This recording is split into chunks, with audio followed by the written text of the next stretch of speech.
Buenas noches con todos. Dios les bendiga. Estamos acá nuevamente reunidos para seguir estudiando la palabra de Dios. El día de hoy nos toca estudiar en el capítulo 6 de la primera carta a los Corintios. Y vamos a estudiar desde los versículos 1 hasta el versículo 11. Así que abran sus Biblias en la primera carta a los Corintios en el capítulo 6. Los versículos 1 hasta el 11. Y ténganlo marcado porque vamos a ir estudiando progresivamente versículo por versículo. Para los que se están acoplando recién al estudio de Corintios, queremos mencionar que desde un principio, ya en el capítulo 1, Pablo nos menciona que Corintio es una de las iglesias más bendecidas por Dios, con dones espirituales, con mucha sabiduría. Es decir, que la iglesia de Corinto era una iglesia espiritualmente muy bendecida, una iglesia, vamos a llamarle así, con muchas características emocionales, una iglesia muy carismática en realidad, ¿no? Muy carismática, con mucha manifestación de dones espirituales. Sin embargo, al mismo tiempo era una iglesia llena de problemas, de conflictos, y cada capítulo trata de diferentes problemas que la iglesia de Corintio enfrentaba y que Pablo quiere darles algunas instrucciones, ¿no? Antes de empezar, definitivamente tenemos que pedir la dirección de Dios para que nuestro cerebro, nuestro corazón, nuestra alma, nuestra mente se ponga en afinidad con el Espíritu Santo y el Espíritu Santo puede enseñarnos su palabra esta noche. Vamos a orar. Padre, tu palabra siempre es buena, tu palabra siempre es sabia. Queremos que tú nos guíes ahora en el estudio de esta palabra y que nos enseñes y nos edifiques y nos bendigas. En el nombre de Jesús. Amén y amén. Antes de entrar al capítulo 6 de Primera de Corintios, es bueno recordar, digamos, de que la vida tiene problemas, ¿no? Y definitivamente no siempre los creyentes estamos de acuerdo con todas las cosas que ocurren o todas las cosas que pasan. A veces tenemos conflictos entre los mismos creyentes, entre los mismos cristianos. Pueden ser por motivos de trabajo. Si mi jefe es cristiano y yo soy su empleado, de repente en algún momento tenemos una desaveniencia o tenemos algún conflicto laboral. O puede ser cuestiones de negocios. Si hacemos el negocio con otro cristiano, de repente en algún momento también tenemos algún conflicto. O, por ejemplo, por cuestiones de dinero. Si presté dinero, si me prestaron dinero, etcétera. En algún momento es posible que los mismos cristianos tengamos algún tipo de desacuerdo y que necesitemos que intervengan terceras personas como jueces para que nos ayuden a dilucidar quién tiene razón y buscar algún tipo de solución a las diferencias, ¿no? Pero también es cierto de que muchas veces estos conflictos entre los mismos cristianos pueden tener una serie de consecuencias negativas. Por ejemplo, es posible que nuestro comportamiento no muestre sabiduría y al final estemos destruyendo la imagen de los mismos cristianos. O sea, la gente ve el problema y dice, oh, mira los cristianos estos cómo se pelean. Y resulta que este es el hermanito que vive arriba de la otra hermana y mira cómo se están peleando y destruimos el testimonio de los cristianos. O destruimos el testimonio de la iglesia cuando no sabemos llevar los problemas con sabiduría. Y puede ser que causemos una mala imagen de la iglesia en la zona donde está. Inclusive podemos ensuciar el nombre del Señor, ¿no? Y es que la verdad, estos efectos secundarios que pueden tener los problemas, hay personas en la iglesia que a pesar de que vienen a la iglesia, no les interesa. ¿Cómo les digo? Hay personas a las cuales no les importa el daño que se puede causar con tal que ellos salgan ganando. O sea, con tal que ellos salgan beneficiados o salgan como victoriosos, vamos a decirlo así, del problema, no les importa si esto causa un daño en las otras personas, en la gente, en el mundo, alrededor, en el barrio, los vecinos, no les importa. Hay gente en la iglesia que asisten a la iglesia, no sé si serán creyentes, pero asisten a la iglesia, y ellos no tienen el menor interés. Es decir, a ellos lo único que les importa es salir victoriosos, ganar, sacar, vencer, ¿no?, en este conflicto, aunque esto implique mucho daño a las personas que los rodean. Y aunque es desagradable, vamos a escuchar siempre frases como, bueno, están equivocados y no me voy a quedar callado. O van a decir, bueno, yo voy a defender mis derechos y punto, no me interesa. Yo defiendo mis derechos, a mí nadie me va a estafar o nadie me va a engañar o no me va a dejar de pagar. No me importa el daño que pueda causar, ¿no? En fin, la iglesia de Corinto, el capítulo 6 nos habla de esto.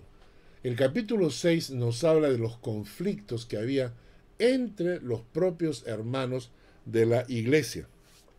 Aparentemente han pasado 2000 años y parece que los problemas de hace 2000 años siguen teniendo vigencia el día de hoy. Quiero que empecemos a leer el capítulo 6 de Corintios y vamos a leer desde el versículo 1 hasta el versículo 8. Primera de Corintios, capítulo 6, versículos 1 al 8. ¿Osa alguno de vosotros, cuando tiene algo contra otro, ir a juicio delante de los injustos y no delante de los santos? ¿O no sabéis que los santos han de juzgar al mundo? Y si el mundo ha de ser juzgado por vosotros, ¿sois indignos de juzgar cosas muy pequeñas? ¿O no sabéis que hemos de juzgar a los ángeles? ¿Cuánto más las cosas de esta vida? Si pues tenéis juicio sobre cosas de esta vida, ¿ponéis para juzgar a los que son de menor estima en la iglesia? Para avergonzaros lo digo. Pues que no hay entre vosotros sabio, ni aun uno, que pueda juzgar entre sus hermanos, sino que el hermano con el hermano pleitea en juicio, y esto ante los incrédulos. Así que por cierto es ya una falta en vosotros que tengáis pleitos entre vosotros mismos. ¿Por qué no sufrís más bien el agravio? ¿Por qué no sufrís más bien el ser defraudados? Pero vosotros cometéis el agravio y defraudáis, y esto a los hermanos. Empecemos con el versículo 1. ¿Osa alguno de vosotros, cuando tiene algo contra otro, ir a juicio delante de los injustos y no delante de los santos? Pablo empieza un poco reprendiendo a los corintios, porque ellos tenían problemas, habían conflictos, no sabemos de qué tipo, podrían ser conflictos laborales o conflictos financieros, económicos, qué sabe Dios, pero habían conflictos y ellos preferían ventilar estos conflictos en el juzgado público, ¿no es cierto? Ellos querían ir, dice el versículo 1, ¿osa alguno de vosotros, cuando tiene algo contra otro, ir a juicio delante de los injustos y no delante de los santos? Hablando de los injustos como las personas, como los jueces que no eran creyentes en Cristo, él les atribuye este título. Y esto es interesante porque muchas veces, hoy en día especialmente en nuestra época, se han incrementado muchísimo las demandas entre los propios cristianos. Y muchas veces, hoy en día, entre los mismos cristianos, se gastan tanto dinero en juicios. Escuché que en Estados Unidos, solamente en una ciudad en Estados Unidos, se habían hecho tantos juicios y demandas entre los mismos cristianos que se habían gastado cerca de 50 millones de dólares en abogados en un año.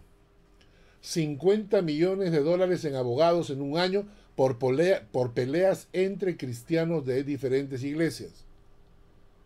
Ustedes saben lo que se podría haber hecho con esos 50 millones para tanta gente que no tiene que comer, tanta gente que está pasando necesidad, en tantos niños que se están muriendo de hambre o tanta gente que no tiene para comprar un medicamento y esta gente está gastando el dinero en abogados peleando entre ellos. ¿Entienden lo que está pasando, hermanos? Pero bueno, a veces se da. Y es que a veces al interior mismo de la iglesia se dan casos y estas mismas personas no quieren que intervengan los mismos cristianos como jueces. Porque eso es lo que Pablo está diciendo. Dice, ¿osa alguno de vosotros cuando tiene algo contra otro ir a juicio delante de los injustos y no delante de los santos? Y esto causaba mal testimonio, mala imagen. Yo lo he vivido en carne propia.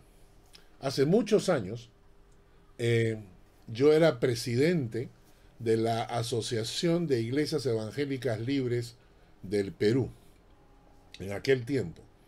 Asociación de Iglesias Evangélicas Libres del Perú, estoy hablando ahí por el año 1990, 1980 y tantos, por ahí. Y en una zona del Perú llamada Pilares, los Pilares camino al Callao, cerca de Ventanilla, camino al Callao, logramos conseguir un terreno, comprar un terreno, y luego con la ayuda, las ofrendas de los hermanos, tanto de Perú como los hermanos de los Estados Unidos, pudimos construir un templo y junto al templo una casa pastoral. Y buscamos algunas alternativas y se presentó un pastor que parecía bastante maduro y bastante correcto. Tenía muy buena doctrina en ese momento y nos convenció de que él podía ser pastor en esa iglesia. Ya teníamos dentro de esa iglesia un grupo funcionando que había sido sembrado por un misionero canadiense, Harry Ruggles. Él había llegado y empezó la iglesia ahí en los Pilares, y cuando la iglesia ya tenía cerca de 80, 100 personas, el pastor Harry Ruggles pasó a otra de nuestras iglesias en Jesús María, y la iglesia de los Pilares quedó en manos de este pastor. Resulta que un tiempo después escuchamos que este pastor se estaba vinculando a unos grupos extraños con unas doctrinas raras, unas doctrinas extrañas. Y entonces cuando nosotros quisimos intervenir, lo vimos a él ya en defensiva, en posición de ataque. Y él manejó las cosas de tal manera que al final dijo que se iba a separar de nuestras iglesias, que ya no iba a ser parte de nuestras iglesias, pero que se iba a quedar con el templo. Y que no lo íbamos a poder sacar del templo porque además había casa pastoral, o sea que iba a vivir gratis. Entonces, ¿qué hicimos? Nosotros le planteamos la oportunidad, la posibilidad de formar un equipo de pastores, de profesores del seminario, gente de renombre, gente madura, que sirvieran como jueces. Y él no quiso. Él no quiso. Él agarró y dijo, no, vamos a juzgar, vamos a pelear en los juzgados y vamos a luchar ahí. Lamentablemente, un pastor que no era temeroso de Dios para nada, no le importó el mal testimonio, no le importó nada. Él quería quedarse con el templo. Tuvimos que ir a juicio durante muchos años, hubo este juicio, pero lamentablemente para él teníamos demasiadas evidencias de que el terreno lo habíamos comprado nosotros como asociación, el dinero había venido de nosotros y por lo tanto nosotros teníamos la posibilidad de recuperar el dinero, el templo, el local. Y así fue.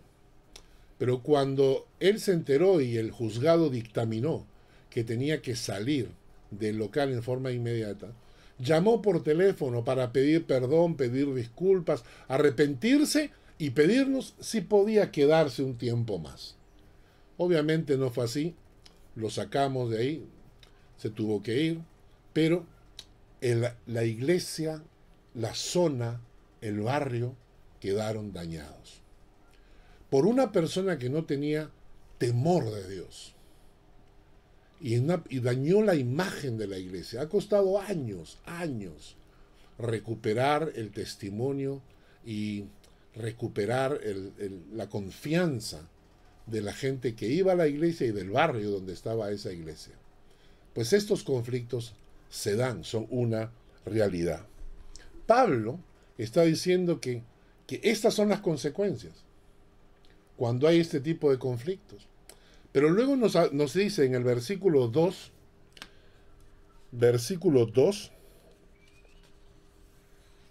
nos va a dar varios argumentos por los cuales es mejor, en lugar de ir a juicio en el mundo, mejor ir ante los hermanos y que ellos juzguen entre nosotros. Y él va a decir, por ejemplo, en el versículo 2, dice: ¿o no sabéis que los santos han de juzgar al mundo? Y si el mundo ha de ser juzgado por vosotros, ¿sois indignos de juzgar cosas muy pequeñas? ¿O no sabéis que hemos de juzgar a los ángeles? ¿Cuánto más las cosas de esta vida? Entonces lo que Pablo está diciendo acá es, tomen nota de lo siguiente: Jesucristo viene por segunda vez a esta tierra. Y la Biblia dice que nosotros vamos a juzgar con Él, vamos a gobernar con Él. Lo que está diciendo Pablo es que hay gente en la iglesia, o que estamos en la iglesia, y que cuando Cristo venga por segunda vez, vamos a tener una posición para juzgar y acompañar y gobernar este mundo. Y entonces Pablo dice, ¿ustedes no creen que si Jesucristo considera que la iglesia va a cumplir esta función en el futuro, ¿no creen que ahora también podría hacerlo? ¿No creen que la iglesia tiene esta capacidad de intervenir? Claro que Pablo está apelando a la parte espiritual, porque el carnal va a decir, no, yo quiero ir ante los jueces porque puedo manipular a los jueces, puedo comprar a los jueces, puedo conseguir cualquier jugada y salir a mi favor. Pero no quiero que intervengan la iglesia, porque con la iglesia no puedo hacer eso. Pero la gente espiritual dice, sí, es cierto.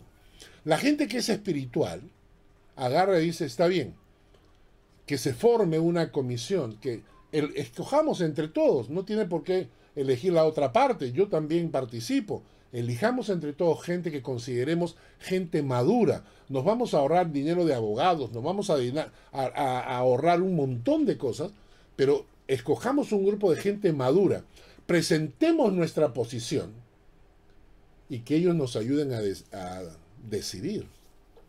El primer argumento que presenta Pablo es, ¿no sabéis que la iglesia va a juzgar al mundo? ¿No se han dado cuenta de eso? En segundo lugar, lo que Pablo presenta está en el versículo 4 al versículo 6. Si pues tenéis juicios sobre cosas de esta vida, ¿ponéis para juzgar a los que son de menor estima en la iglesia? Para avergonzaros lo digo. Pues ¿qué? ¿No hay entre vosotros sabio, ni aun uno, que pueda juzgar entre sus hermanos, sino que el hermano con el hermano pleitea en juicio, y esto a los incrédulos?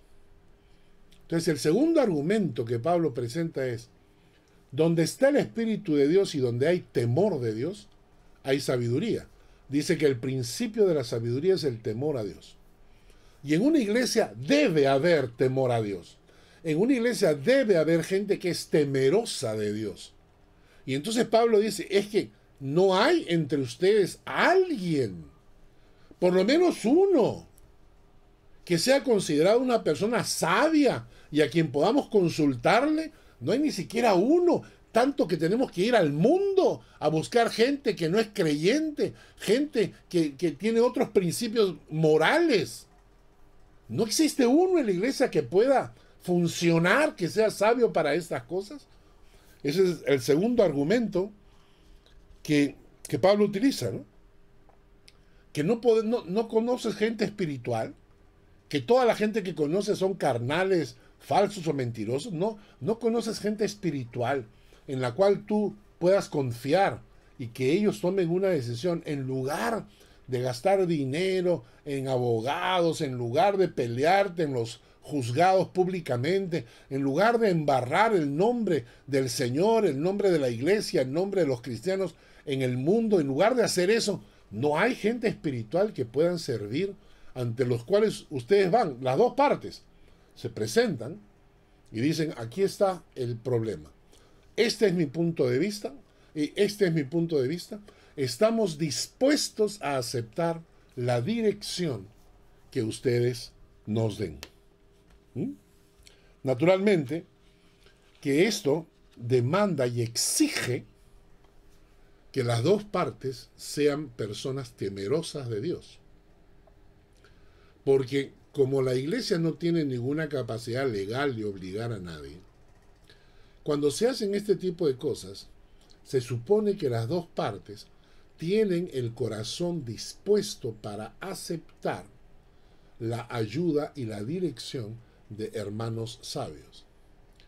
Si las dos partes no tienen esta actitud o esta conducta, si las dos partes no tienen un corazón temeroso de Dios, esto no funciona. Definitivamente no funciona. Porque esta es una solución espiritual.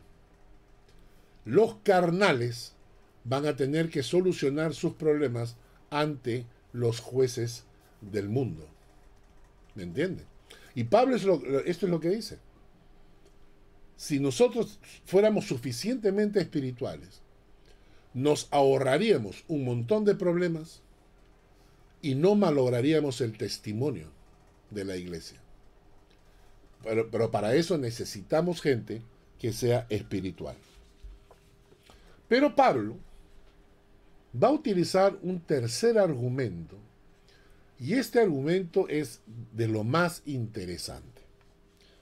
Quiero que leamos en el versículos 7 y 8, Primera de Corintios, capítulo 6, versículos 7 y 8. Dice: así que, por cierto, es ya una falta entre vosotros que tengáis pleitos entre vosotros. ¿Por qué no sufrís más bien el agravio? ¿Por qué no sufrís más bien el ser defraudados? Pero vosotros cometéis el agravio y defraudáis, y esto a los hermanos. ¿Qué está hablando Pablo acá? La tercera opción que Pablo menciona acá es que a veces perder es ganar. Voy a repetir. A veces las consecuencias, el resultado, lo que voy a obtener al final, causa tanto daño que es mejor perder que ganar. Voy a explicárselos. Cuando yo digo a veces esto, a veces los abogados lo enseñan de la siguiente manera. Hay abogados que dicen: es mejor un mal acuerdo que una disputa larga. ¿No? Voy a repetir esta frase. Es mejor un mal acuerdo, es mejor un mal acuerdo que un largo juicio.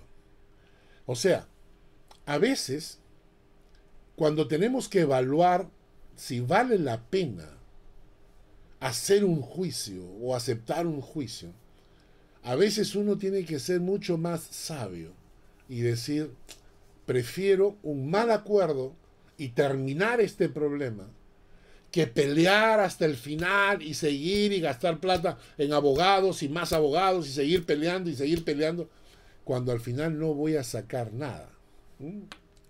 Cuando digo esto, a veces perder es ganar. Hay gente que me va a decir, jamás, a mí primero me matan sobre mi cadáver, yo no voy a perder jamás, ¿no? Pero lo cierto es que para poder entender lo que Pablo dice, cuando Pablo dice, ¿por qué no sufrís más bien el agravio? ¿Por qué no sufrís más bien el ser defraudados? ¿Por qué no piensa, de repente, sufrir y perder a veces es mejor? Para eso necesitamos varias cosas, ¿no? En primer lugar, necesitamos una gran dosis de sabiduría. Esto es muy importante. Una gran dosis de sabiduría para no caer en el papel del tonto, ¿no? Del cual todo el mundo se aprovecha, ¿no? Sino hay que tener mucha sabiduría para saber tomar las decisiones correctas pensando en las consecuencias, no en mi orgullo, no en mi soberbia, no en mi ego, sino la sabiduría para poder pensar en las consecuencias. Y si las consecuencias valen la pena, y si no valen la pena, aprender a perder, a retroceder, porque al final voy a perder más. ¿Entienden lo que quiero decirles? Cuando Pablo dice, ¿por qué no sufrís el agravio? Lo que está diciendo es, a veces, en lugar de ir a un juicio que va a traer muchas consecuencias negativas, a veces es mejor sufrir el agravio para no causar más daño del que vamos a causar. Pero repito, esto no lo puede hacer cualquiera. Porque en este momento yo sé que hay gente que está mirando esto que está diciendo, no, a mí no, sobre mi cadáver. Yo mi derecho y lo exijo y lo peleo. Y muchas veces esa gente termina destruyéndose a sí misma. Destruyéndose a sí misma. En segundo lugar, si necesitamos una dosis de sabiduría para tomar estas decisiones, también necesitamos una gran dosis de humildad. Nuestro ego debe estar en segundo lugar, porque si el ego está en primer lugar, imposible. Si el ego está en primer lugar, prefieren morir antes de perder. Cuenta la historia de que había un local que era de un carpintero. Y el carpintero en la parte del piso se le había caído un serrucho. Pues bien, una serpiente pasó por ahí y se toca con el serrucho y una de las puntas del serrucho le causa un pequeño daño, una pequeña herida a la serpiente. La serpiente inmediatamente dijo, no. Esta cosa que está en el piso no me va a causar heridas a mí. Así que la serpiente envolvió el serrucho y trató de asfixiarlo, ¿no? Como las boas constrictoras, y comenzó a apretarlo. Lo que estaba haciendo en realidad era matarse a sí misma, porque en la medida que apretaba el serrucho, las puntas del serrucho se iban clavando cada vez más en la serpiente. La serpiente tenía un ego tan grande que no dejó de apretar hasta morir. Esto es lo que pasa muchas veces cuando hacemos un juicio. A veces cuando nuestro ego está por encima de nuestra inteligencia, de nuestra lógica, actuamos por ego, pero no con sabiduría. Y al actuar por ego, actuamos impulsivamente, con una mezcla de venganza, de rencor, de quitármelo de encima, una suma de estos sentimientos. Y al final nos terminamos matando a nosotros mismos. Por eso Pablo dice hay que ser sabios. A veces es mejor retroceder. ¿Mm? A veces es mejor aceptar. A veces es mejor aceptar que uno perdió. O mejor, digamos que no acepto que pierdo, pero lo dejo ir, aunque eso signifique una pérdida para mí, porque el beneficio es mayor que las consecuencias negativas que podrían venir. Se los voy a ilustrar de una manera. Hace un tiempo atrás, muchos años atrás, estoy hablando de por lo menos unos 25, 28 años atrás, en algún momento yo crecí en la fe bajo la guía de algunos pastores a quienes amo y respeto con todo mi corazón. Fueron pastores que me guiaron muchísimo. Son gente que tiene un ministerio, que ha tenido un ministerio tremendo, grande. Miles de personas han conocido al Señor a través de sus ministerios y yo los respeto. Pues había uno de estos pastores muy conocido y muy respetado, cuyo hijo, su hijo, en un momento de necesidad y de angustia, me pidió una cantidad de dinero para una situación angustiante en la que estaba. Yo le comenté que ese dinero yo lo necesitaba también a más tardar dentro de un mes y cometí el error de darle el dinero. No me pagó nunca. Yo tenía los documentos, yo podía hacer un juicio, pero ¿ustedes imaginan lo que esto significa? ¿Ustedes imaginan enjuiciando yo al hijo de un pastor que tenía un testimonio intachable? La gente diría, el pastor no tiene nada que ver, esas son cosas del hijo. Es cierto, es verdad, eran cuestiones del hijo, pero si yo hacía algo iba a salpicar el nombre del pastor. Porque sea como sea, en algún momento iba a llegar ante los oídos de la iglesia y de la gente que queríamos a este pastor, iba a llegar que su hijo hizo esto, su hijo, y lo iban en cierta manera, le iba a salpicar lo que su hijo había hecho. Y yo estuve orando aquella noche, y el Señor me dijo claramente, y me dijo, sufre el agravio, porque las consecuencias de embarrar el nombre de un pastor que Dios había usado para llevar miles de almas a los pies de Cristo, eso no puedes hacer. No importa, el dinero va y viene, el dinero se recupera. Lo cierto es que el Señor me proveyó del dinero después sin problema. Pero en ese momento la decisión era, o era una decisión del ego, o era una decisión de sacrificio, dispuesto a renunciar con tal de no embarrar el nombre del padre de este muchacho. Esto es lo que está diciendo Pablo.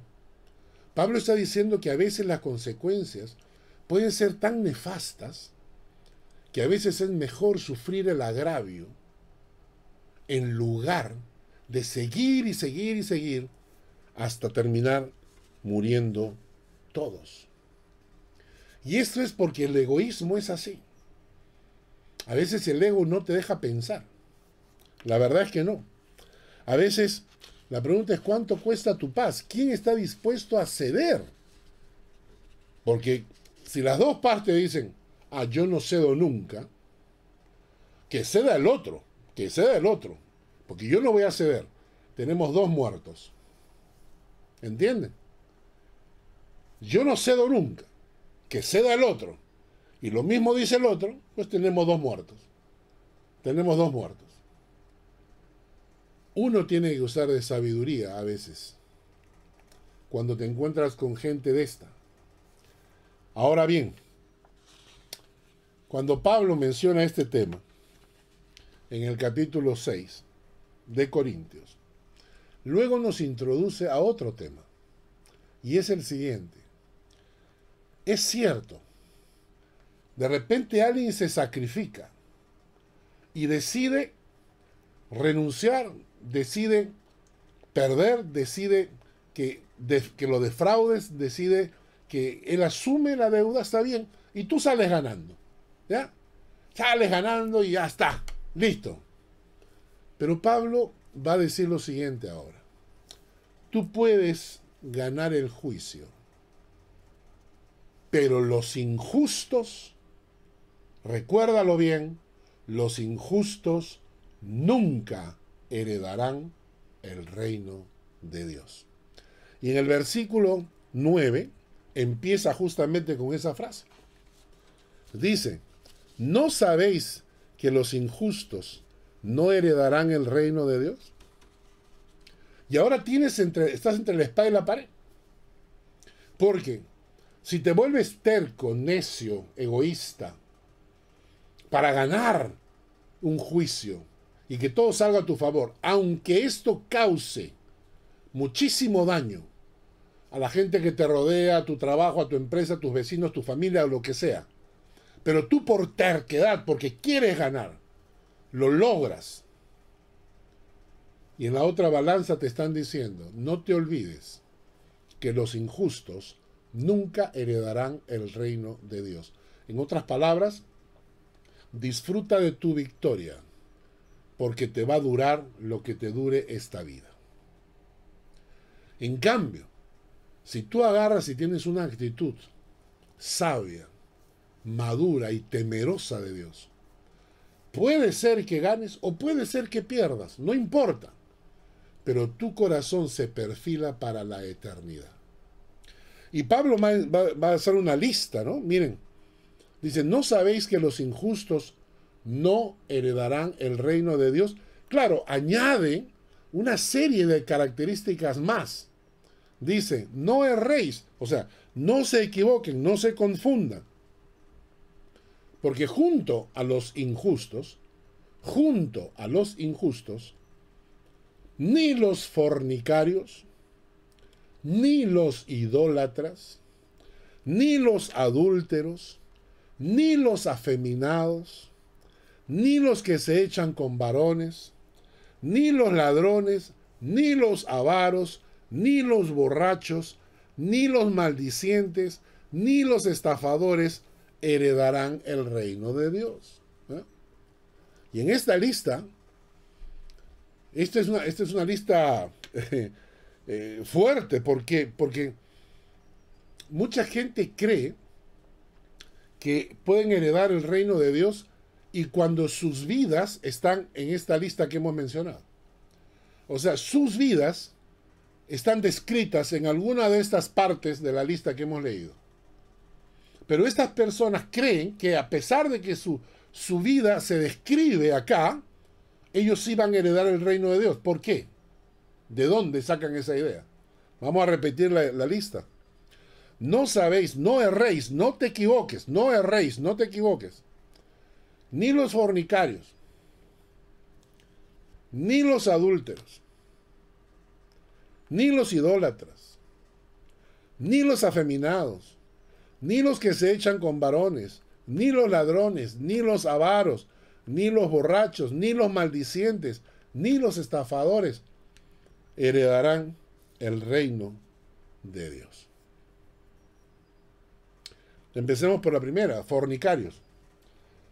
Quiero que leamos juntos Efesios capítulo 5, versículo 3.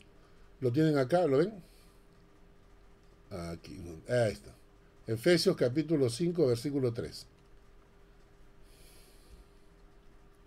Dice, pero fornicación y toda inmundicia o avaricia, ni aun se nombra entre vosotros, como conviene a santos. ¿Qué cosa es un fornicario? Es una persona sexualmente inmoral. Vive su sexualidad fuera de los parámetros y normas establecidos por Dios. Y escuchen, no importa si es casado o soltero o viudo, etc. Es una persona que vive en un libertinaje sexual fuera de las normas establecidas por Dios. Y esto de acá, que es muy común hoy en día, lo han tratado de vestir de todas las formas posibles.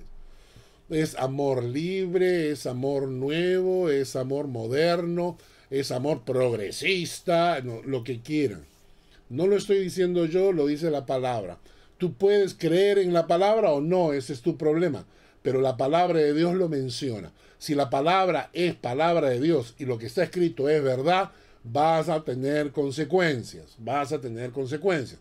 Tú puedes negar, puedes tapar el sol con tu mano. Tú puedes decir el sol no existe.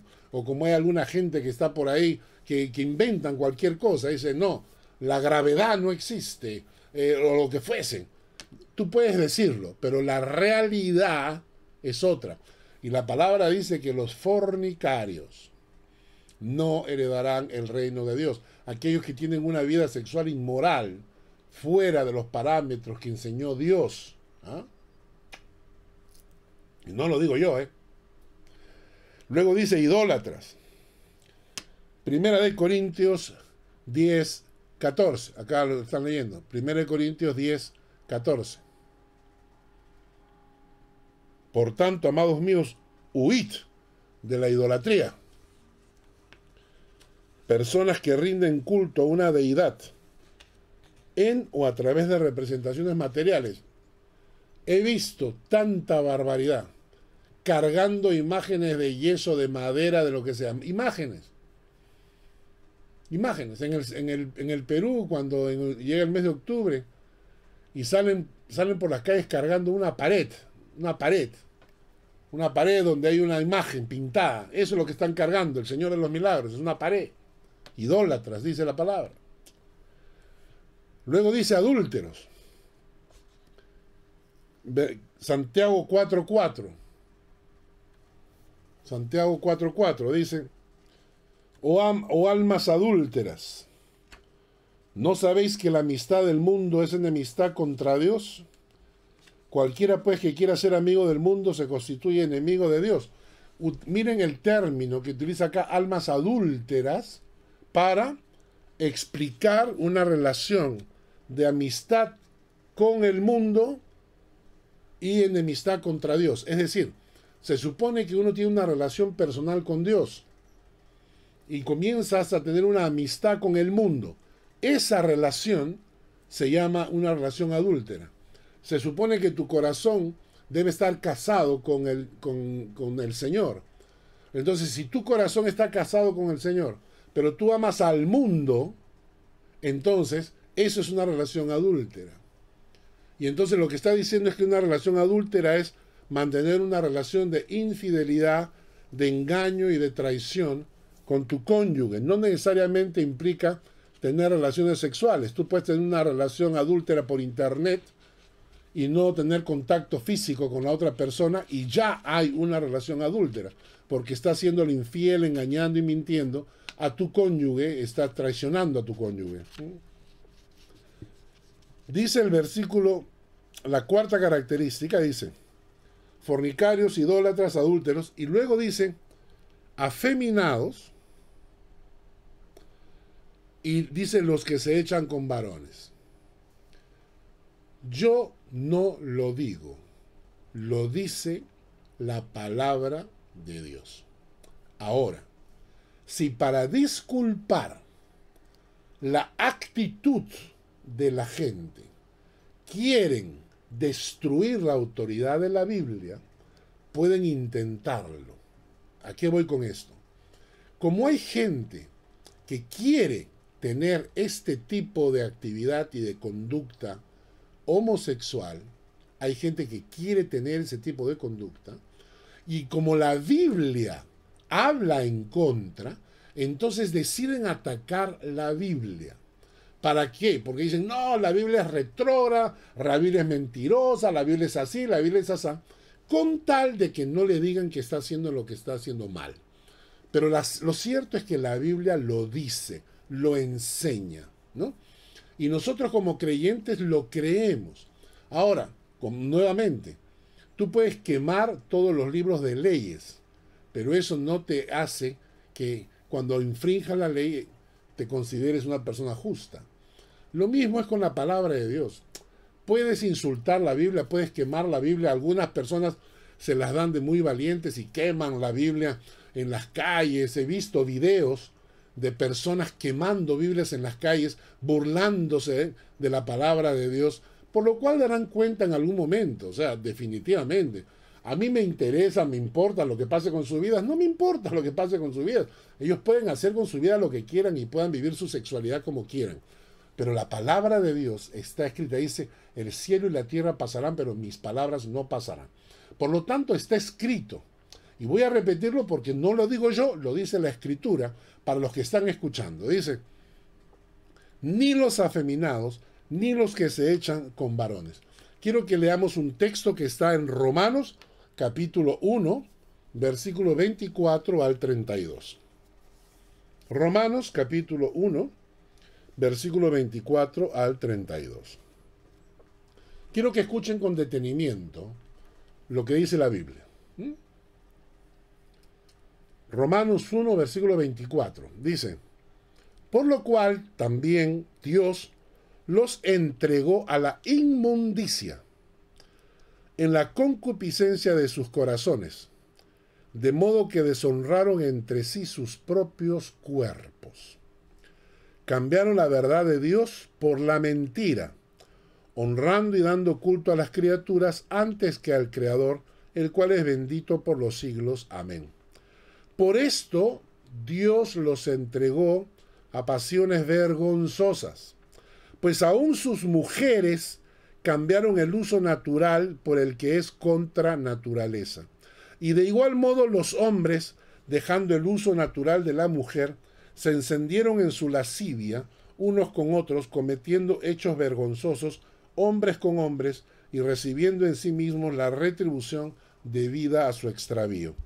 Como ellos no aprobaron tener en cuenta a Dios, ¿recuerdan? Como ellos no aprobaron tener en cuenta a Dios, Dios los entregó a una mente reprobada para hacer cosas que no convienen, estando atestados, o sea, repletos, llenos de toda injusticia, fornicación, perversidad, avaricia, maldad, llenos de envidia, homicidios, contiendas, engaños, malignidades, murmuradores, detractores, aborrecedores de Dios, injuriosos, soberbios, altivos, inventores de males, desobedientes a los padres, necios, desleales, sin afecto natural, implacables, sin misericordia, quienes, habiendo entendido el juicio de Dios, que los que practican tales cosas son dignos de muerte,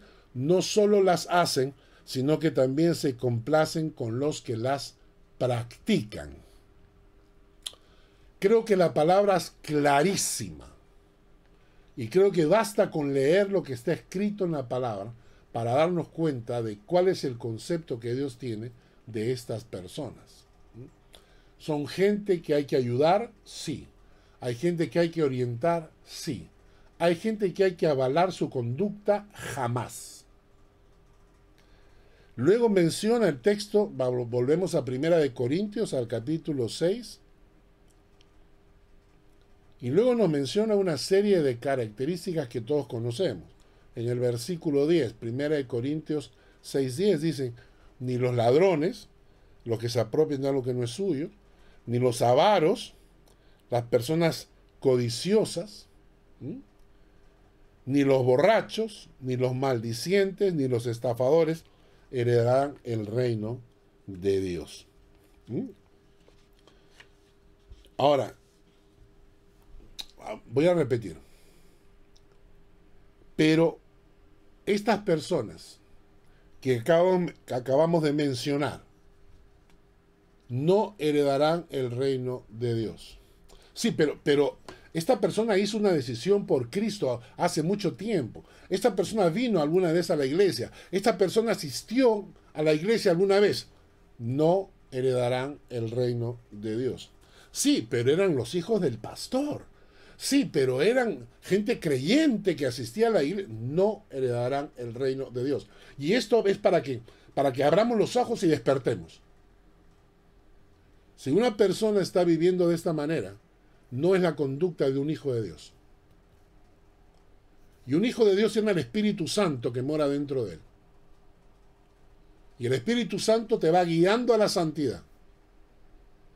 Si una persona está viviendo de alguna de estas formas y cree que porque alguna vez hizo una decisión por Cristo, asistió a la iglesia un par de veces, pero está practicando esto, dice el texto, no heredará el reino de Dios. ¿Entendimos? Y esto es para cuando alguien se cree muy bueno, tú le lees esta lista de características, toda esta lista de cosas, y la persona tiene que darse cuenta de que cae en alguna de ellas. Hay un pasaje que menciona más todavía, más características. No lo vamos a leer ahora por falta de tiempo, pero que está en Gálatas capítulo 5, versículo 19 al 21, donde se habla de las obras de la carne. Ahora bien, ¿qué nos dice el pasaje en 1 Corintios 6? Y con esto ya vamos terminando porque ya estamos llegando casi a la hora de estudio bíblico. El 1 Corintios capítulo 6, versículo 11, es un versículo precioso. 1 Corintios 6:11. Esto erais algunos, dice Pablo. Esto erais algunos. De esa lista que han mencionado.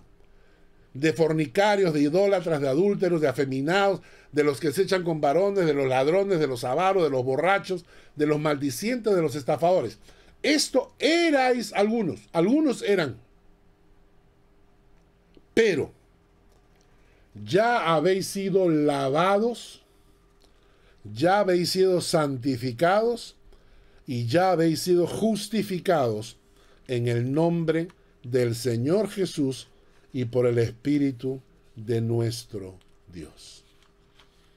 Cuando una persona se da cuenta que en su vida hay características que no te llevarán a la presencia de Dios, tienes una alternativa, tienes una posibilidad de buscar al Señor con un corazón sincero. Y cuando tú te acercas al Señor con un corazón sincero y le dices, Señor, límpiame, perdóname, haz de mí una persona nueva. Cuando el Señor te toma, cuando el Señor entra en tu corazón, lo primero que hace es lavarte de todos tus pecados.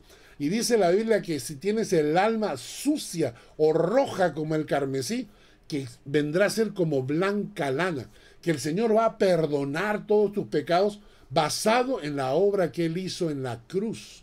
Porque en la cruz Él pagó por tus pecados por adelantado. Y Él paga y por eso lo primero es que eres lavado. En segundo lugar, eres santificado, que significa apartado para Dios. Entonces, cuando tú llegas a Cristo de verdad, cuando llegas buscando esa necesidad de Dios, Él te lava y luego te santifica, te aparta para Él. Lavado, santificado, apartado para Dios. Y la tercera cosa que hace es justificarte. ¿Qué significa justificarte? Te declara una persona justa porque no solamente limpia tus pecados, pero ¿sabes qué? Borra tu historial. Borra todo tu historial. Y cuando te presenta delante de Dios, te dice, Jesucristo te presenta y dice, mira, acá está mi hijo. Dios te mira y dice, wow. No tiene historial de pecado, no tiene pecados, es una persona limpia. Esta es una persona justa. Eso es justificar. Cuando Dios dice, Eres una persona justa, no por lo que tú hayas hecho, sino porque la obra de Cristo en la cruz cargó con tus pecados y te limpió de ellos, incluyendo tu historial. Por eso es que Pablo termina en el pasaje diciendo, esto erais algunos, pero ahora han sido lavados, santificados y justificados. ¿Cómo? En el nombre del Señor Jesús y por el Espíritu de nuestro Dios. ¿Eres una persona de estas? ¿Eres una persona que ha sido lavada, santificada y justificada?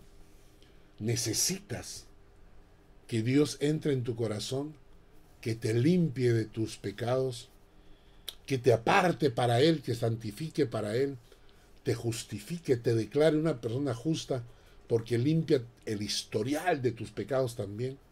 ¿Necesitas hacerlo? Si es así, te voy a invitar a que ores conmigo en este momento. Inclina tu rostro y vamos a orar juntos. Padre, te pido perdón por mis pecados, por haber vivido mi vida lejos de ti, de espaldas a ti. He cometido muchos pecados y muchos errores, pero sé que por la sangre de Cristo puedes lavarme, puedes santificarme, puedes justificarme. Padre, te entrego mi corazón. Entra en mi corazón. Transforma mi vida. En el nombre de Jesús. Amén y amén. Hermanos, que Dios les guarde y les bendiga.